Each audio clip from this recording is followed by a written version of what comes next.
Saudara-saudara, memang sebagai umat Buddha bukan orang yang menolak tradisi. Karena tradisi itu berkembang di dalam satu masyarakat tertentu. Jadi ketika kita sebagai umat Buddha, kita bukan menjadi orang yang keluar dari tradisi tersebut. Bukan orang yang menjadi berbeda daripada masyarakat tempat dia tinggal. Dan memang di mana-mana, di kelompok mana-mana saja tentu punya tradisi masing-masing. Kebetulan dalam suasana Imlek ini yang dibahas sedikit tentang tradisi Tionghoa. Tetapi sesungguhnya kita sebagai bangsa Indonesia ini juga punya tradisi. Salah satunya yang kadang saya sering lihat di beberapa wihara, penggunaan bunga mawar merah, mawar putih, dan kenanga. Itu saya kira di India tidak ada. Karena sepertinya kalau kita di India, penghormatan yang paling bagus itu menggunakan rangkaian bunga kenikir. Saudara yang pernah nonton film India siapa? Satu orang saja. Makanya, wah itu sepertinya Anda juga menggunakan rangkaian bunga. Pernah lihat ada rangkaian bunga orang India? Atau di sini ada toko India enggak? Ada, toko kain biasanya ya. Itu kan nanti kan ada satu tempat tertentu dikasih rangkaian bunga. Bunganya kalau kita namanya di Indonesia bunga kenikir. Ya, betul. Tahu enggak namanya bunga kenikir? Jangan tahunya bunga bang aja. Bunga kenikir itu yang hijau. Ya toh? Yang hijau kan? Hijau daunnya. Ya, sayang di sini nggak ada contohnya bunga kenikir dan baunya tidak enak. Repotnya semua tamu yang dianggap terhormat itu di sana dikalungi bunga kenikir. Jadi kita begitu plek datang langsung dikalungi gitu, mau dilepas ya nggak enak, tapi mau dipakai kok ya nggak enak. Jadi akhirnya ya sudahlah dipakai terus. Ya warnanya agak orange, tidak terlalu kuning tapi oranye. Nah itu di India penghormatan semacam itu. Tapi kalau kita lihat di Indonesia, di altar, di tempat yang paling terhormat, diletakkan bunga mawar merah, mawar putih, dan kenanga. Padahal malam Jemuah Legi, itu ya pakainya itu ke kuburan. Oh di sini Kliwon. Oh kalau di Jawa Timur Legi. Oh di sini Kliwon. Selosanya ya Selasa Kliwon. Malam Selasanya Selasa apa? Iya, kan ada malam Jemuah sama malam Selasa. Sini cuma malam Jumat. Malam Selasa Kliwon enggak ada, Anggoro Kasih enggak ada. Oh, Anggoro Kasih itu Selasa Kliwon. Oh ya, ya sudahlah Jemuah Kliwon ya boleh. Ya, kalau di Jawa Timur sih Jemuah Legi, itu tradisi. Nah itu waktu ke kuburan itu kan juga bawanya mawar merah, mawar putih, dan kenongo. Itu naik ke altar. Kenapa? Karena memang umat Buddha bukan orang yang terlepas dari tradisi. Boleh dia jalani tradisi. Nah saudara-saudara, repotnya memang sekarang ini seperti yang tadi Suhu sudah sampaikan, dan kita semua sudah mengerti, tradisi ini sedikit menyusut, agak berkurang. Nampaknya ada gejala nasional sejak zaman dulu, umat Buddha atau siapa saja bangsa Indonesia itu bangga kalau tidak pakai mereknya sendiri atau bangga dengan barang luar negeri. Satu contoh, Anda kalau menjahitkan celana bikinan Selawi atau Tegal atau Benjaran, saya kira bajunya diletakkan di luar.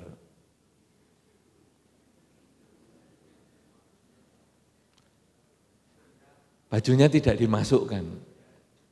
Tapi kalau menjahitkan di Jakarta, wah, langsung dimasukkan, rapi. Apalagi kalau beli dari luar negeri, mereknya masih ada, kalau perlu harganya masih ada, tempel. Bangga dari luar negeri. Anda pernah ngalami juga dulu di Indonesia. Mobil asli merek dari luar negeri diganti aja merek Indonesia. Enggak laku.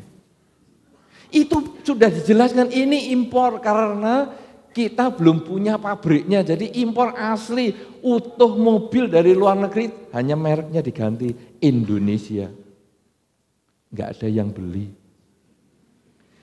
Sudah ganti cerita, mobil yang sama sekarang diganti merek aslinya. Laris.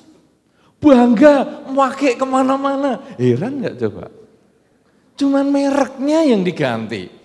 Nah saudara-saudara, oleh karena itu tradisi-tradisi Indonesia, tradisi-tradisi lokal, itu banyak yang ditinggalkan. Akhirnya ganti dengan tradisi-tradisi yang kita tidak tahu. Padahal sebetulnya pembentukan tradisi itu apa? Tradisi itu adalah kebiasaan.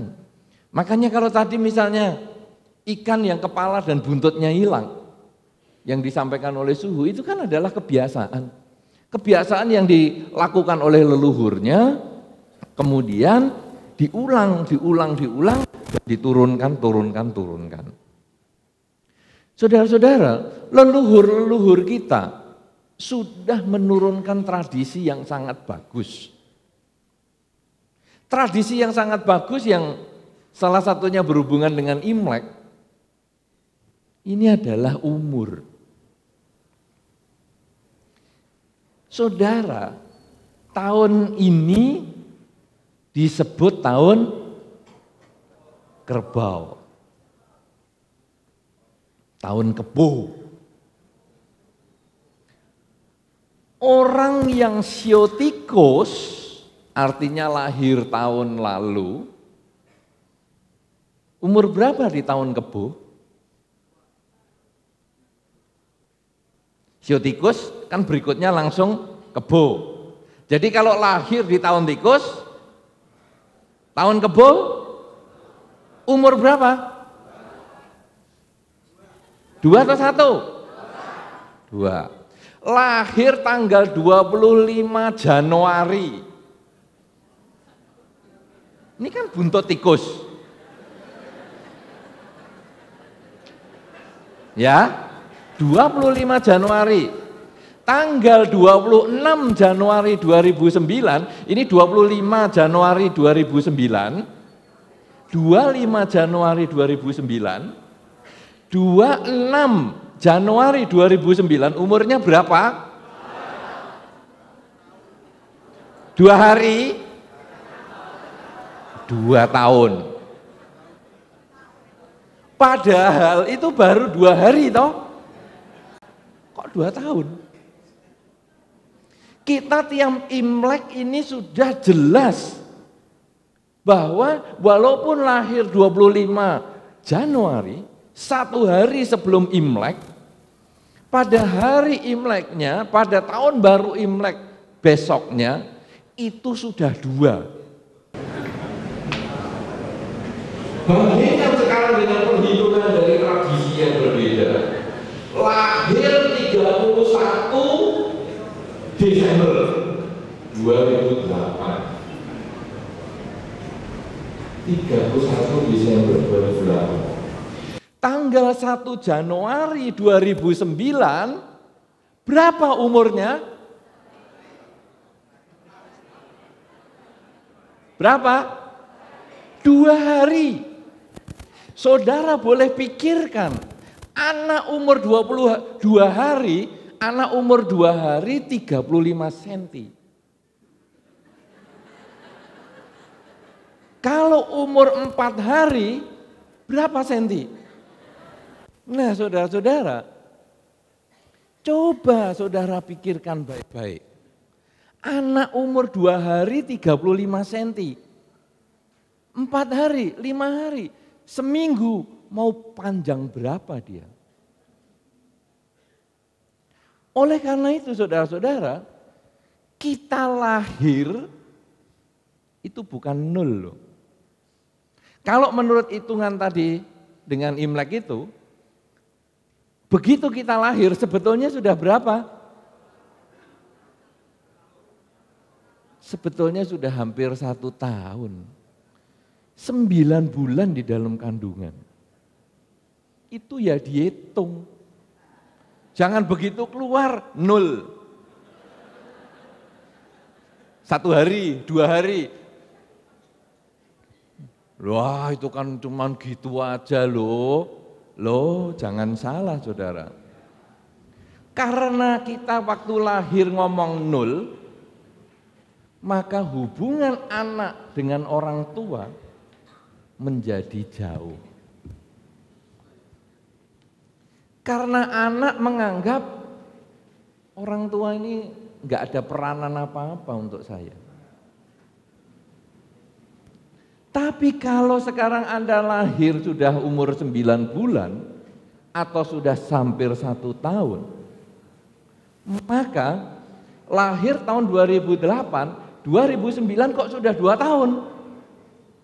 Langsung anak ini akan bertanya, lah kan baru 1. Di sekolah kan cuma 1 ini. 2008, 2009 itu berarti 1. Orang tua menegaskan 2. Lu 1, 2. Kenapa? Karena kamu lahir itu sudah hampir 1. Kenapa kamu lahir hampir 1? Karena kamu itu sudah ada di dalam kandungan ibu. Jadi kamu itu bukan lahir karena bantal dan guling terus ketemu terus mak bedungus nongol. Tidak. Ini ada ceritanya. Yaitu kamu dulunya ya kecil. Kecil itu baru sehari. Kecil membesar jadi sebulan.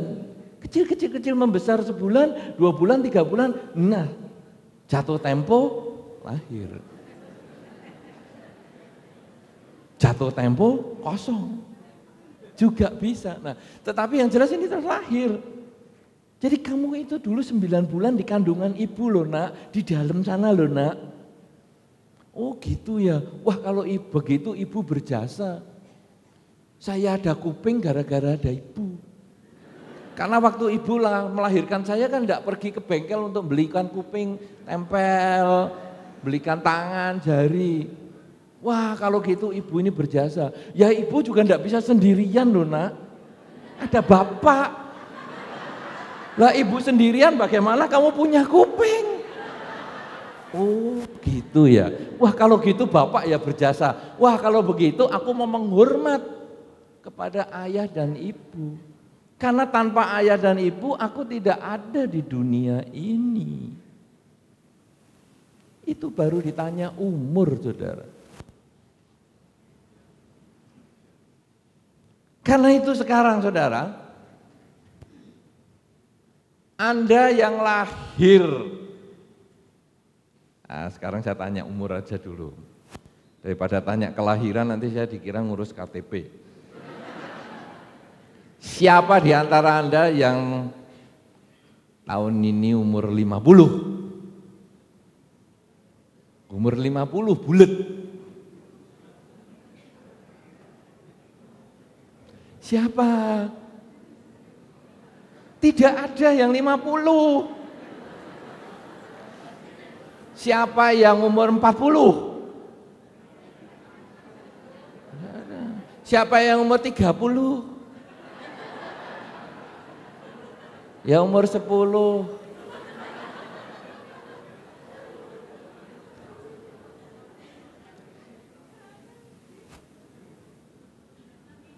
Jadi sekarang Anda yang umur genep tahun ini enggak ada ya? Yang 50 atau 60 atau 70 atau 80 itu enggak ada ya? Semua ganjil semua, 81, 27, 98.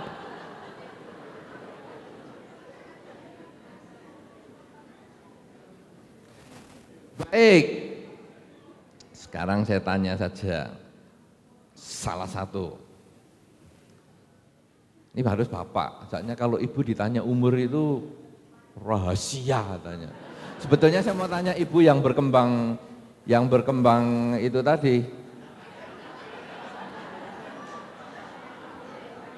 Cuman nanti kalau saya tanya umur apa Ibu keberatan? Enggak. Ya coba, karena Ibu nih, saya mau tanya Ibu itu kenapa? Karena tanpa mic sudah jelas suaranya.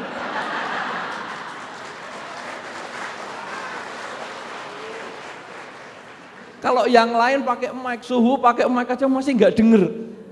Ini Ibu ini nggak pakai mic, waduh, top, langka-langka.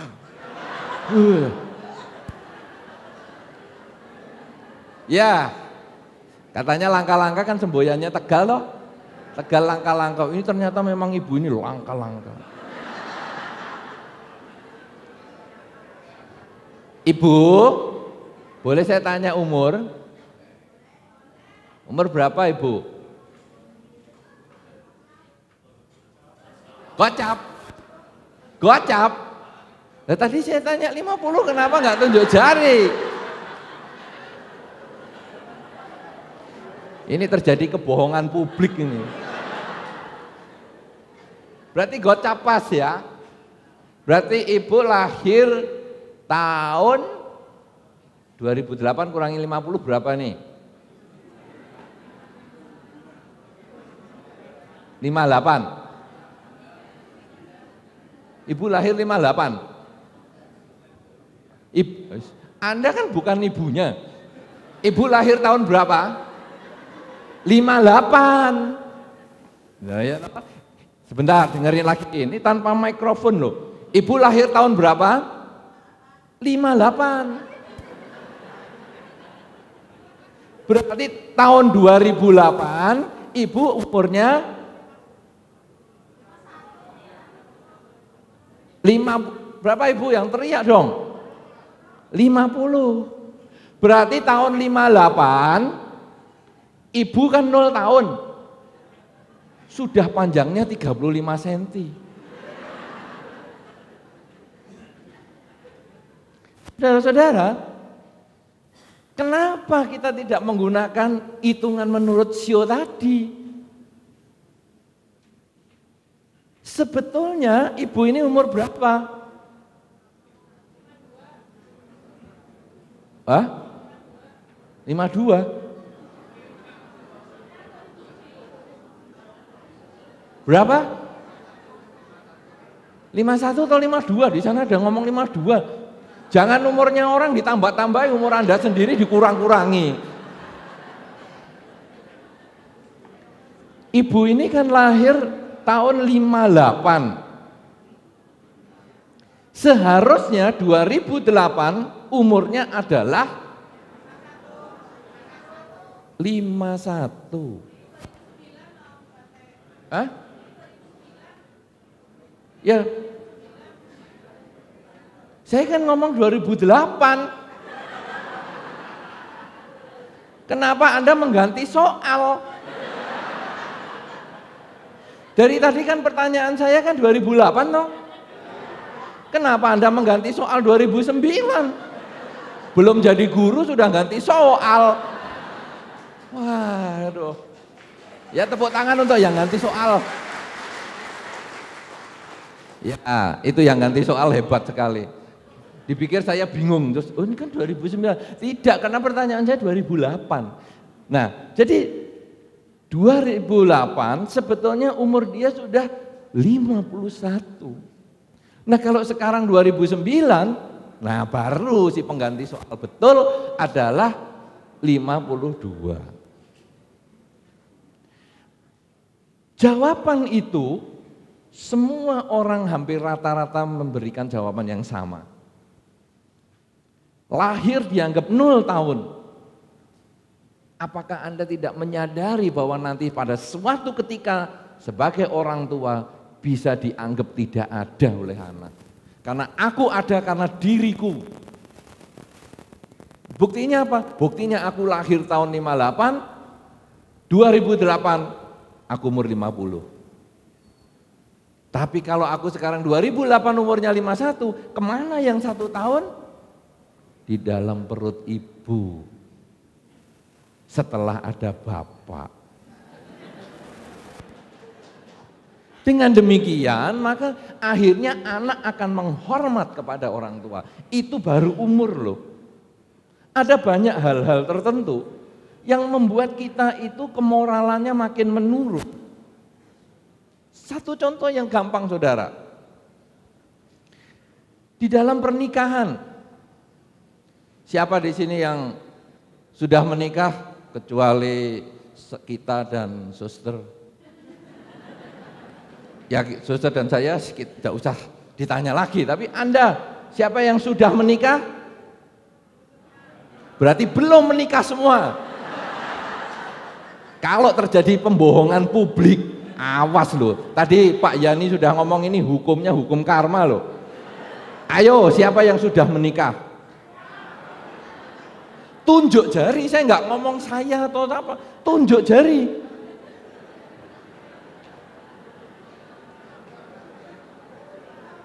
Yang sudah menikah. Wah, enggak terlalu banyak ternyata. Awas nanti kalau terjadi kebohongan lagi. Saudara-saudara, pada saat menikah, Anda ingat baik-baik. Ada persembahan arak yang sekarang sudah diganti soft drink. Atau kalau di sini ya teh botol sosro. Ya. Waktu menikah itu kan mempersembahkan teh sosro. Dulu apa namanya cingciu toh? Sekarang jadi apa? Cing teh. Loh Anda yang Mandarinnya hebat loh. Hah? Apa tuh? Cing? Peciu sekarang pecia. Pecia kan Imlek. Hah? Peca. Oh peca. Peca. Ya. Bukan pecia. Kalau pecia Imlek kan.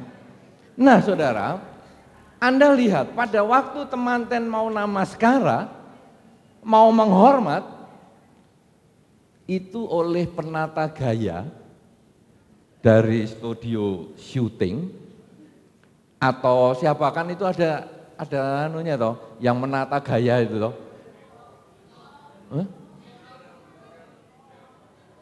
IO bukan, pokoknya yang menata gayanya pengantin itu loh,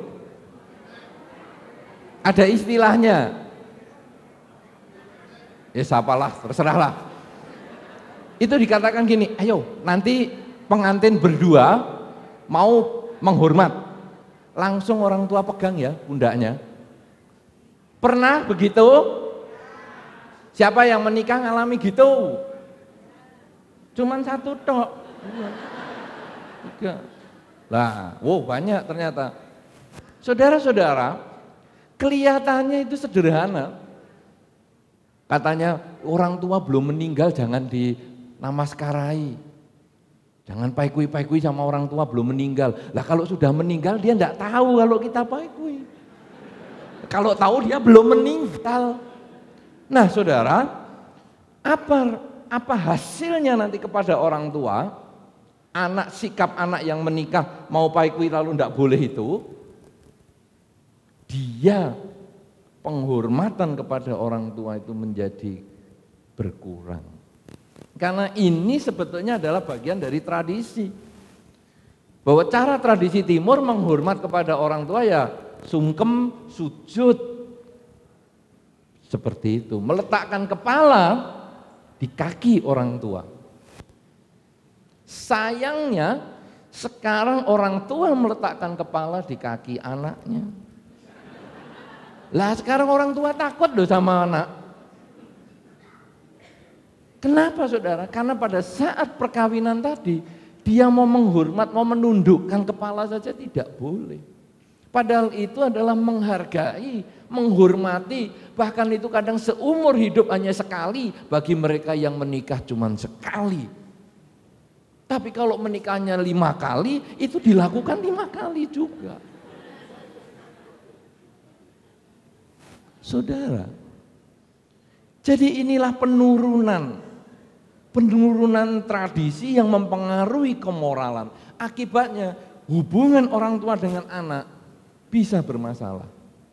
Beberapa orang sekarang kalau ditanya anaknya misalnya, kamu manggil papa mama sebagai apa? Ya papa mama biasa. Kalau manggil saudaranya papa, ya om tante. Saudaranya mama, om tante. Saudara mama, ya om tante. Saudaranya papa, om tante. Lah kok nggak ada bedanya? Ini sudah terjadi penurunan tradisi. Akhirnya saudara, anak ini menganggap posisinya sama. Saya posisinya sama dengan orang tua, saya sama dengan sepupu, saya sama dengan yang lain-lain. Dan dia tidak bisa membuat satu posisi tertentu. Kalau di dalam tradisi Jawa yang saya banyak besar di situ, apa yang membuat saya sedih adalah penggunaan bahasa.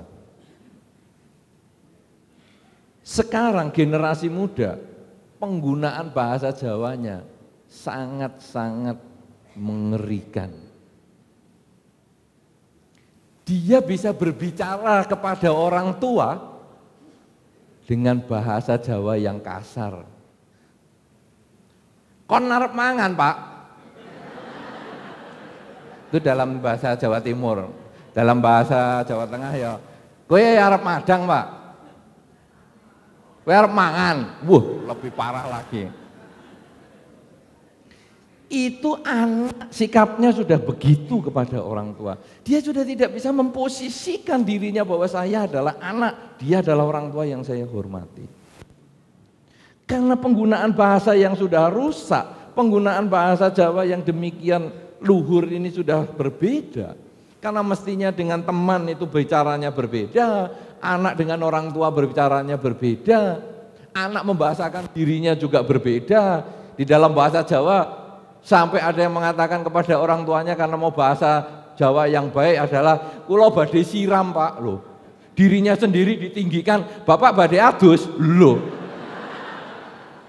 Dirinya sendiri ditinggikan, orang lain diturunkan. Padahal di dalam tradisi Jawa adalah diri sendiri direndahkan, orang lain dinaikkan. Ini sudah hilang.